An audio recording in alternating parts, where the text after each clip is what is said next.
அஸ்ஸலாமு அலைக்கும். Hi hello friends, welcome back to my channel. இன்னைக்கு நம்ம என்ன பார்க்க போறோம்னா அகரகர் வச்சு ஜெல்லி எப்படி செய்யலான்னு தான் பார்க்க போகிறோம். இன்னைக்கு நம்ம பாதாம் ஃப்ளேவரில் ஜெல்லி செய்ய போகிறோம். எப்பயும் போல் ஃபைனலில் டிப்ஸ் இருக்குது, அதையும் பார்க்கலாம். சரி வாங்க நம்ம வீடியோக்குள்ளே போகலாம். இந்த ரெசிபி செய்கிறதுக்கு ஃபஸ்ட்டு நம்ம பால் காய்ச்சிடலாம். பால் காய்ச்சும் போது தண்ணி அதில் நிறையா ஊற்றிட வேணாம், அளவாக ஊற்றுங்க. அப்போ தான் ஜெல்லி செட் ஆகி நல்லா வரும். இன்றைக்கி நம்ம இந்த டைப்பில் கடல் பாசி எடுத்துக்கலாம். இது நூல் கடல் பாசின்னு சொல்லுவாங்க, அகரகர்னு சொல்லுவாங்க, சில பேர் இதை சைனா கிராஸ்ன்னு சொல்லுவாங்க. இந்த மாதிரி நீங்கள் எதை சொல்லி கேட்டாலும் டிபார்ட்மெண்ட் ஸ்டோரில் ஈஸியாக கிடைக்கும். இதை நம்ம எடுத்துக்கலாம். இதை நம்ம இப்படி கட் பண்ணி சேர்த்துக்கலாம். இப்படி கட் பண்ணி சேர்க்குறனால நம்ம இதை ஹீட் பண்ணுறப்ப வேகமாக மெல்ட் ஆயிரும். இப்போ பால் நல்லா காஞ்சிருச்சு. இதில் நம்ம 1 கப்பு ஜீனி சேர்த்துக்கலாம். ஜெல்லிக்கு உங்களுக்கு எந்த அளவுக்கு இனிப்பு தேவையோ நீங்கள் அதுக்கேற்றாப்புல இனிப்பு சேர்த்துக்கோங்க. அடுத்து நம்ம ஒரு பாத்திரத்தில் 1 கப் அளவு தண்ணி ஊற்றிட்டு நம்ம கட் பண்ணி வச்சுருக்க அகரகர் சேர்த்துக்கலாம். இன்றைக்கி நான் 2 பாக்கெட் அகரகர் எடுத்திருக்கேன். அதுக்கு 1 கப் அளவு தான் தண்ணி ஊற்றிருக்கேன். நீங்கள் தண்ணி அதிக அளவில் சேர்க்குறப்ப உங்கள் ஜெல்லி திக்காக ஃபார்ம் ஆகாமல் கொலன்னு இருக்கும். ஸோ தண்ணி அளவாகவே சேர்த்துக்கலாம்.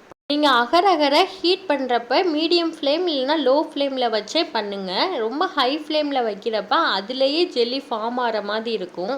இப்போ அகரகர் ரெடி ஆயிடுச்சு. இதுக்கப்புறம் நம்ம இதை பாலில் ஊற்றிடலாம். பாலில் அகரகரை சேர்க்குறப்ப பால் கொதிக்கிற ஸ்டேஜில் இருக்கக்கூடாது. அப்படி இருந்தால் பால் திரிஞ்சிரும். இன்றைக்கி நான் ஜெல்லி இந்த பிளேட்டில் தான் செட் பண்ண போகிறேன். இதில் நான் ஊற்றிக்கிறேன்.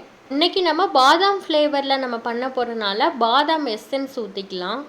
அந்த எசன்ஸ் ஃபுல்லாக ஸ்ப்ரெட் ஆகிற மாதிரி நம்ம நல்லா கலக்கி விட்டுறலாம். நம்ம இதை மிக்ஸை ஊற்றுறப்ப இல்லைன்னா இதை கலக்கிறப்ப பபிள்ஸ் ஃபார்ம் ஆகும். அப்படி ஃபார்ம் ஆகிறப்ப நீங்கள் அதை லைட்டாக உடச்சி விட்டுருங்க. இன்றைக்கி நம்ம இந்த ஜெல்லி பாதாம் ஃப்ளேவரில் பண்ணுறனால பாதாமை பொடிசாக கட் பண்ணி நான் இதில் சேர்த்துக்கிறேன். நீங்கள் எந்த அளவு உங்களுக்கு பொடிசாக வேணுமோ அந்தளவு கட் பண்ணி சேர்த்துக்கோங்க. இதில் உங்களுக்கு வேறு ஏதாவது நட் சேர்க்கணுமா நீங்கள் அதையும் சேர்த்துக்கலாம், உங்கள் விருப்பத்துக்கு ஏற்றாப்புல. ரூம் டெம்பரேச்சரில் 1/2 அன் ஹவர் விட்டால் நம்மளோட ஜெல்லி சூப்பராக ரெடி ஆயிடும். உங்களுக்கு எந்த சைஸில் வேணுமோ நீங்கள் அந்த சைஸில் கட் பண்ணி எடுத்துக்கலாம். அடிக்கிற வெயிலுக்கு இந்த மாதிரி டிஃப்ரெண்ட்டாக ஜெல்லி செஞ்சு சாப்பிடுங்க, உங்களுக்கு பிடிச்ச ஃப்ளேவரில். இது அகரகர் வச்சு நம்ம செஞ்சுருக்கனால உடம்புக்கு ரொம்ப குளிர்ச்சியாக இருக்கும். இஃப்தார் டைமில் கண்டிப்பாக செய்யக்கூடிய உணவுகளில் இதுவும் ஒன்று. ரொம்ப டிஃப்ரெண்ட்டாக இருக்கும், குழந்தைங்களுக்கும் ரொம்ப பிடிக்கும். கண்டிப்பாக செஞ்சு கொடுங்க. சரி வாங்க இன்னைக்கு நம்ம டிப்ஸ் பார்த்துடலாம். இன்னைக்கு நம்ம அகரகர் பற்றி தான் டிப்ஸ் பார்க்க போகிறோம்.